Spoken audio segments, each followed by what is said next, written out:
Hi friends, please subscribe to Amravati Media and press the bell icon for more latest updates.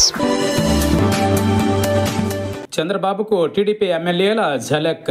Party అధినేత CM Chandrababu ఆశయం ఒకటైతే తమ్ముళ్ల ఆశయం మరొకటి అన్నట్టుగా క్షేత్రస్థాయిలో టీడీపీ రాజకీయాలు సాగుతున్నాయి. ప్రభుత్వం ఏడాది కాలంలో చేసిన మంచిని ప్రజలకు వివరించాలని, సంక్షేమ పథకాలపై వారిలో చైతన్యం కలిగించాలని చంద్రబాబు చెప్పారు.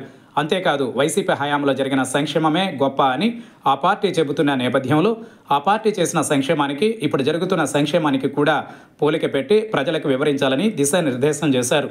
మరి క్షేత్రస్థాయిలో నాయకులు ఈ పని చేస్తున్నారా అంటే సందేహమే. ఎందుకంటే 60 నియోజకవర్గాలలో సుపరిపాలనలో తొలి అడుగు కార్యక్రమం చేపట్టారు.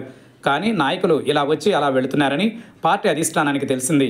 ఇంటింటికి తిరుగుతున్నారా అంటే తిరుగుతున్నారు. కానీ ముఖస్థుతి కోసం ఇలా రోడ్డుపైన నడుస్తూ నమస్కారాలు పెడుతూ ముందుకు సాగుతున్నారు.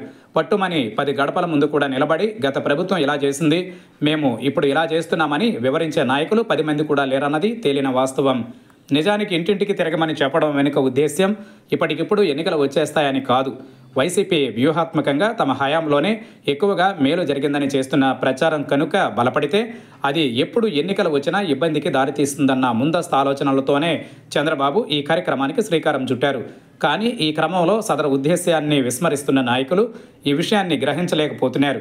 దీంతో ఇస్తినమ్మ వాయినం, పుచ్చుకుంటినమ్మ వాయినం అన్నట్టుగా మారిపోతున్నారు. కొందరు మీడియా ముందు అతి చేస్తున్నారనేది కూడా పార్టీ వరకు చేరింది. అంటే మీడియా మిత్రులను వెంటేసుకుని 4 ఏళ్లకు వెళ్లి మమా అనిపించి వెనుతిరుగుతున్నారు. ఏదో చంద్రబాబు సంతృప్తి చెందితే చాలన్నట్టుగా వారు వ్యవహరిస్తున్నారు.